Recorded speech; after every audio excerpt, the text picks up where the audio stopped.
Hello students, कक्षा 12 का जो इतिहास विषय है उसके महत्वपूर्ण प्रश्न का वीडियो मैंने शुरू किया है, जैसे अध्याय 1 है हड़प्पा सभ्यता, ईंट मनके तथा अस्थियां। आज के इस वीडियो में इसके महत्वपूर्ण प्रश्न हैं। चैनल को सब्सक्राइब नहीं किया है तो सब्सक्राइब जरूर कर लीजिएगा। आपको मैं बता दूं, इतिहास विषय के लिए जो मॉडल पेपर हैं उसका भी वीडियो मैंने बना रखा है, उसका लिंक भी मैं डिस्क्रिप्शन बॉक्स में दे दूँगा आपको। और साथ ही साथ इसकी जो PDF है, महत्वपूर्ण नोट्स की जो ये PDF है, ये भी मैं आपको उपलब्ध करवा दूंगा, तो आप वीडियो को पूरा अंत तक ज़रूर देखिएगा। अच्छा, अब आइए शुरू करते हैं। सबसे पहले हम देखते हैं बहुविकल्पीय प्रश्न, अभय सदा वाले प्रश्न जो हैं। हड़प्पा सभ्यता की अधिकांश मुहरें किस पत्थर से बनाई गई थी? तो सही उत्तर है इसका डी, सेल खड़ी इसका सही उत्तर है। अगला प्रश्न है, निम्नलिखित में से किस स्थान से जुते हुए खेत के साक्ष्य मिले हैं? वो है कालीबंगा से। कालीबंगा से जुते हुए खेत के साक्ष्य मिले हैं। नेक्स्ट है, हड़प्पा सभ्यता का सबसे अनूठा पहलू क्या था? वो था शहरी केंद्रों का विकास। चौथा है, मोहनजोदड़ो नामक स्थल कौन सी नदी के तट पर स्थित था? तो ये था सिंधु नदी के तट पर स्थित था। अगला है, निम्नलिखित में से किस विद्वान ने अर्ली इंडस सिविलाइजेशन 1948, ये किसने लिखी है? ये अर्नेस्ट मैके की पुस्तक का नाम है अर्ली इंडस सिविलाइजेशन। अगला है, कौन सा स्थान लाजवर्द मणि का अच्छा स्रोत था? तो सही उत्तर है शोरतुगई। नेक्स्ट क्वेश्चन है, निम्नलिखित में से किस स्थान से तांबे की वस्तुओं की असाधारण संपदा मिली थी? तो वो है तांबा है, खेतड़ी में है, खेतड़ी से इसकी जो है संपदा मिली थी।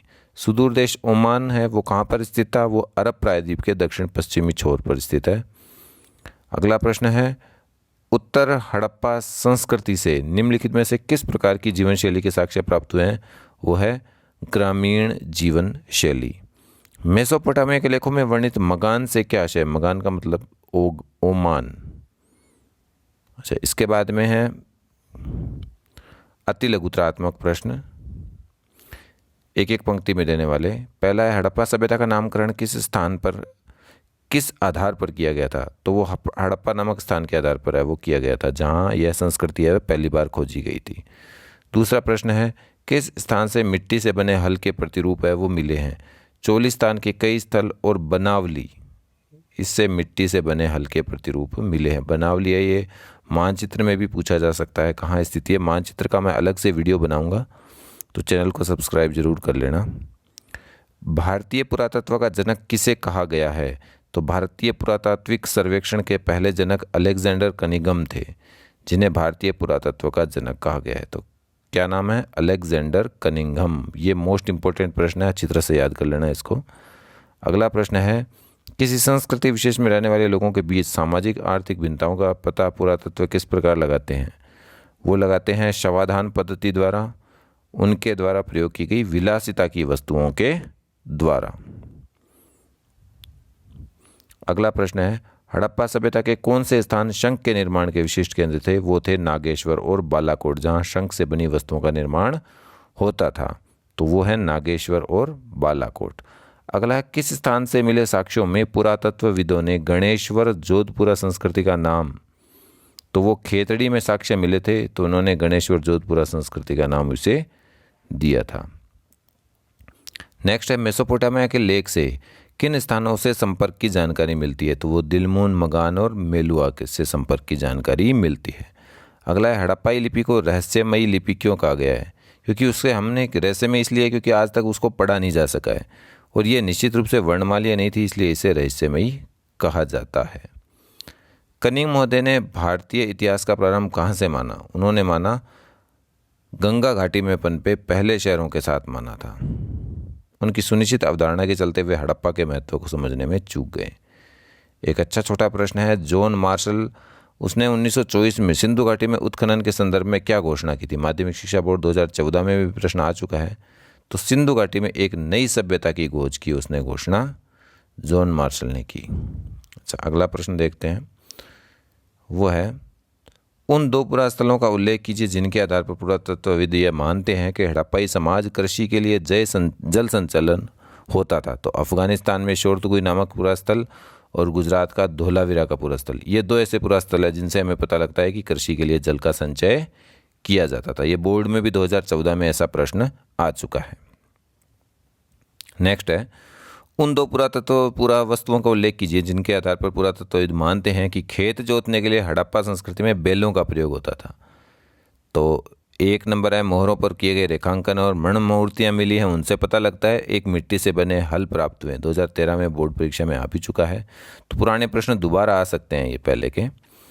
भारतीय पुरातत्व सर्वेक्षण के डायरेक्टर जनरल रहे किन्हीं दो पुरातत्ववेताओं के नाम बताने, एक तो जनरल कनिंघम और IEM व्हीलर। अगला है, हड़प्पा सभ्यता के सबसे लंबे अभिलेख में कितने चिन्ह हैं? तो 26 चिन्ह लगभग उसमें है। अगला प्रश्न है, हड़प्पा सभ्यता में कौन कौन से शिल्प कार्य प्रचलित थे? कोई दो लिखिए। तो माध्यमिक शिक्षा बोर्ड में भी यह प्रश्न आ चुका है, एक तो मनके बनाना, एक शंख की कटाई। अगला है, हड़प्पाकालीन कृषि प्रौद्योगिकी दो विशेषताएं बताइए। एक तो खेत जोतने के लिए बैल और हल का प्रयोग, और दूसरा है लकड़ी के हत्थों में बिठाए गए पत्थर के फलकों या धातु के औजारों का ये प्रयोग करते थे। अगला है, मोहनजोदड़ो से प्राप्त विशाल स्नानागार से क्या अनुमान लगाया जाता है? तो मोहनजोदड़ो से विशाल स्नानागार से स्नानागार के अनोखेपन और कई विशिष्ट संरचनाओं के साथ इनके मिलने से इस बात का स्पष्ट संकेत मिलता है कि किसी प्रकार के विशेष अनुष्ठानिक स्नान के लिए इसका प्रयोग है वो होता था। अगला है, हड़प्पाई शहरों में सड़कों को किस पद्धति में? तो ये सड़कों और गलियों को ग्रिड पद्धति में बनाया जाता था। ग्रिड का मतलब इस तरह से एक दूसरे को ये समकोण पर काटती थी। अगला है, किन तथ्यों से पता लगता है कि हड़प्पाई लोग एकांतता को महत्व देते थे? क्योंकि उनकी भूमितल पर बनी दीवारों में खिड़कियां नहीं है, इसके अतिरिक्त मुख्य द्वार में आंतरिक भाग और आंगन का सीधा अवलोकन नहीं हो पाता। तो ये ऐसा कारण है कि ये एकांतता को ज़्यादा महत्व देते थे। अगला है, हड़प्पाई क्षेत्र में कब्रों में निम्नलिखित में से कौन सी वस्तुएं मृतकों के साथ दफनाई गई थी? तो मृतभांड और आभूषण जो थे, कुछ में तांबे के आभूषण भी है, शंख के छल्ले और मनके भी हैं जो मृतकों के साथ में दफनाए गए थे। अगला है, मनकों के निर्माण में कौन कौन से पदार्थ है वो प्रयोग में लाए जाते थे? तो इसका उत्तर है,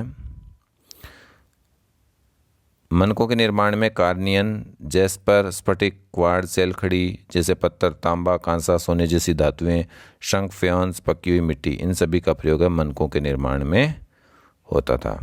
अगला प्रश्न है, पुरातत्व शिल्प उत्पादन केंद्रों की पहचान किन वस्तुओं को देखकर कहते हैं? एक तो प्रस्तर पिंड, पूरे शंख, तांबा, अयस्क जैसा कच्चा माल, औजार, अपूर्ण वस्तुएं, त्याग दिया गया माल और कूड़ा करकट, इन सब से वो पहचान करते हैं। अगला है, किन स्थानों से तांबे में निकल के अंश प्राप्त हुए? तो ओमान, मेसोपोटामियाई स्थल, मेलुआ से। अगला है, हड़प्पाई लिपि में चिन्हों की संख्या लगभग कितनी प्राप्त हुई है? तो 375 से 400 के बीच में प्राप्त हुई है। यह किस प्रकार लिखी जाती थी? तो दाईं से बाईं ओर लिखी जाती थी, क्योंकि कुछ मोहरों पर दाईं ओर चौड़ा अंतराल है और बाईं ओर यह संकुचित है। इससे हम पता लग जाता है, हालांकि पढ़ने में तो आई नहीं है, पढ़ा तो जा ही नहीं सका है, लेकिन फिर भी यह दाईं से बाईं ओर जो है लिखी जाती थी। इसका अनुमान इस प्रकार से लगाया गया क्योंकि कुछ मोहरों जो हैं उन पर दाईं ओर चौड़ा अंतराल है और बाईं ओर यह संकुचित है। 1900 ईसा पूर्व के बाद हड़प्पा क्षेत्रों में क्या परिवर्तन आया? तो 1900 ईसा पूर्व के बाद उत्तर हड़प्पा संस्कृति वो अस्तित्व में आई थी। इसमें लेखन, लंबी दूरी का व्यापार और शिल्प विशेषज्ञता है वो समाप्त हो गई।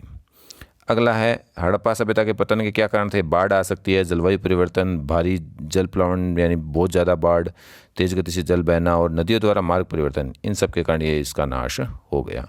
SN राव लिखित पुस्तक कौन सी है? तो उनके द्वारा लिखी गई पुस्तक है the story of Indian archaeology, यह आर्कियोलॉजिस्ट थे। अगला है, हड़प्पाई स्थलों के नाम बताइए कोई दो। तो भारत में है कालीबंगा और लोथल। कालीबंगा अभी हनुमानगढ़ में है, लोथल गुजरात में है।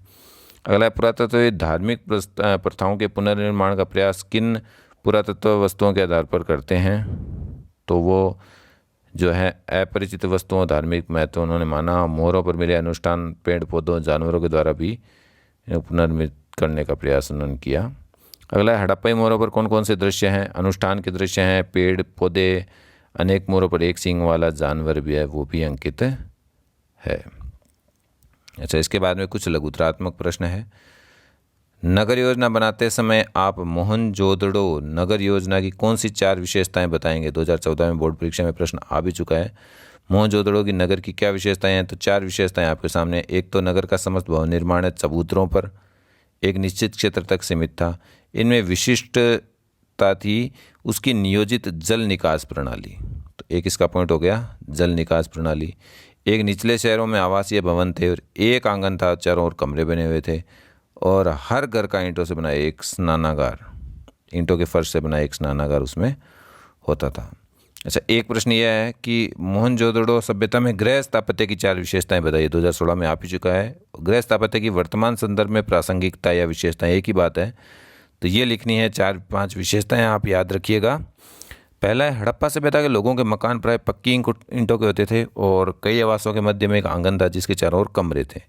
खिड़कियां नहीं होती थी, आपको बताया, क्योंकि मुख्य द्वार से आंतरिक भाग तक आंगन को नहीं देखा जा सकता था, तभी तो ये एकांतवासी प्रिय ऐसा माना जाता था। अच्छा, एक ईंटों के फर्श से एक स्नानागार, इसके बारे में भी हमने अभी पढ़ा। और इनमें दूसरी मंजिल और छत पर जाने के लिए सीढ़ियाँ भी बनी हुई थी और कई घरों के कई आवासों में कुएँ भी बने हुए थे, तो इस तरह से ये आज भी इसकी प्रासंगिकता बनी हुई है। अच्छा, हड़प्पा जो लिपि है वो एक रहस्यमयी लिपि है। किस प्रकार से है, तो एक तो इसमें एक पंक्ति में कुछ लिखा हुआ होता है मुहरों पर, तो लगभग सबसे लंबा जो अभिलेख आपने पढ़ा था उसमें 26 चिन्ह है, अभी तक नहीं पढ़ी जा चुकी है, इसलिए हम इसको रहस्यमयी कहते हैं। और ये लिपि क्या है, वर्णमालीय नहीं है, क्योंकि इसमें चिन्हों की संख्या बहुत ज़्यादा 375 से 400 के बीच में है। और दाएं से बाईं ओर हमने अभी पढ़ा कि दाएं से बाईं ओर ये लिखी जाती थी। अच्छा, हड़प्पा सभ्यता की कृषि प्रौद्योगिकी का वर्णन कीजिए, तो इसमें खेत जोतने के लिए बैल और हल का प्रयोग होता था। एक लकड़ी के हत्थों में बिठाए गए पत्थर के फलकों या धातु के औजारों का ये प्रयोग करते थे। अच्छा, इसके अलावा हड़प्पा निवासी है कुओं जलाशयों से प्राप्त पानी का प्रयोग है वो भी सिंचाई करते थे। सिंचाई के लिए नहरों का प्रयोग करते थे। अफगानिस्तान में शोरतुगई नामक स्थान पर नहरों के अवशेष भी मिले हैं। अच्छा, हड़प्पा के बारे में अगर हम कहें कि नियोजित जल निकास प्रणाली थी, इसकी व्याख्या कीजिए, तो शहरों में नालियाँ बनी हुई थी। आपको ग्रिड के बारे में बताया मैंने पहले ही, तो नालियाँ बनी हुई थी। पहले नालियों के साथ गलियों को बनाया गया, फिर उनके आसपास आवासों का निर्माण किया गया। घरों के गंदे पानी को गलियों की नालियों से जोड़ने के लिए प्रत्येक घर की कम से कम एक दीवार का गली से सटा होना बहुत ज़रूरी था, है ना। और गंदा पानी गलियों के नालियों में वो बह जाता था। बहुत अच्छी सुविधाएं उस समय भी देख लो थी, आज भी इस तरह की सुविधाएं नहीं होती कई जगह पर। तो अगला, मोहनजोदड़ो के विशाल स्नानागार का वर्णन कीजिए। बहुत बड़ा स्नानागार है मोहनजोदड़ो। दूर के आंगन में एक आयताकार जलाशय बनाया हुआ और चारों ओर गलियारों से घिरा हुआ है। जलाशय के तल तक जाने के लिए उत्तरी और दक्षिणी भाग में 2 सीढ़ियाँ बनी हुई थी और इसके तीनों ओर कक्ष बने हुए थे। एक में एक बड़ा कुआं भी था और जलाशय से पानी है वो एक बड़े नाले में बह जाता था और इसके उत्तर में एक छोटा कक्ष था। 8 स्नानागार बने हुए थे। अगला प्रश्न है, मन के बनाने की तकनीकी क्या थी। एक तो कार्नेलियन का लाल रंग, पीले रंग, कच्चे माल उत्पादन के विभिन्न मनकों को आग में पकाकर प्राप्त करते थे। अच्छा, इसके अलावा पत्थर के पिंडों को पहले अपरिष्कृत आकारों में तोड़ा जाता था और फिर उसको बारीकी से शल्क निकाल करके अंतिम रूप देते थे। और इनमें छेद करने के साथ ही मन के बनाने की प्रक्रिया, घिसाई, पॉलिश, ये सब प्रक्रिया इसमें पूरी होती थी। अच्छा, शिल्प उत्पादन के लिए हड़प्पा निवासी कच्चा माल प्राप्त करने के लिए कौन सी नीतियाँ अपनाते थे। एक तो बस्तियाँ स्थापित करते थे, है ना। नागेश्वर और बालकोट में आपको पता है शंख से संबंधित ये बातें हैं, ये लिखी हुई है इसमें, ये पॉइंट देख सकते हो। इसके अलावा अभियोजना, अभियान भेजना। और इसके बाद में अगला प्रश्न है, गणेश्वर जोधपुरा संस्कृति आपको बताया खेतड़ी वाला, राजस्थान के खेतड़ी क्षेत्र में है। पुरातत्वविदों ने इसको बताया क्योंकि यहाँ के तांबा भेजने का काम यहाँ चलता था। खेतड़ी अंचल से तांबा प्राप्त करने तो हड़प्पा से अभियान भेजे जाते थे। अच्छा, एक हड़प्पा निवासियों का किन देशों से संपर्क था, तो बाहर के जो देश हैं ये दिए हुए हैं यहाँ, इनसे संपर्क होता था उस समय। इसकी PDF उपलब्ध करा दूंगा, वहाँ आप इनके पूरे उत्तर आप ढंग से पढ़ सकते हो, लघुतरात्मक प्रश्नों के भी। सामाजिक भिन्नता पहचानने के लिए भी प्रश्न है। अच्छा, इसके बाद में निबंधात्मक इंपॉर्टेंट प्रश्न है कि मोहनजोदड़ो सभ्यता की प्रमुख विशेषताओं का वर्णन कीजिए। तो इसमें पहली विशेषता है नगर योजना, है ना। नगर किस प्रकार से बसे हुए थे, इसकी PDF आप डाउनलोड कर लेना, मैं लिंक डिस्क्रिप्शन बॉक्स में आगे बाद में दे दूँगा। अच्छा, दूसरा सामाजिक जीवन है। तीसरा इसका पॉइंट है आर्थिक अवस्था। अच्छा, इसके बाद में चौथा है धार्मिक, फिर राजनीतिक व्यवस्था। अच्छा, उसके बाद में है लिपि, कला। अच्छा, दूसरा प्रश्न है इसमें निबंधात्मक में हड़प्पा निवासियों के निर्वाह के तरीके हैं, वो इसमें दे रखे हैं, 4-5 पॉइंट हैं। अच्छा, हड़प्पा वासियों के सुदूर क्षेत्रों के साथ संबंधों की भी विवेचना, तीसरा प्रश्न ये है, ये कुछ संबंध है वो दे रखे हैं इसमें। बोर्ड परीक्षा में एक अच्छा प्रश्न ये पहले आ चुका है, ये भी इम्पोर्टेंट है, देखना। मोहनजोदड़ो और हड़प्पा के नगर नियोजन की वर्तमान संदर्भ में उपाय देता है। नगर नियोजन किस प्रकार से था, तो उसके बारे में एक प्रश्न, इम्पोर्टेंट प्रश्न है निबंधात्मक, इसको आप अच्छी तरह से याद कर सकते हैं। एक, हड़प्पा सभ्यता का पतन कैसे हुआ, अंत किन कारणों से हुआ, क्या क्या कारण हो सकते हैं, जैसे आपको पहले पॉइंट बताए थे, जलवायु परिवर्तन हुआ, पर्यावरण का सूखा होना, बाढ़, भूकंप, संक्रामक रोग, प्रशासनिक शिथिलता, हड़प्पा के नगरों का समुद्र तट से दूर होना, आर्द्रता की कमी। ये सब कुछ पॉइंट ऐसे हैं जो इसके लिए उत्तरदायी हैं, तो इनको आप सबको याद कर लीजिएगा। धन्यवाद।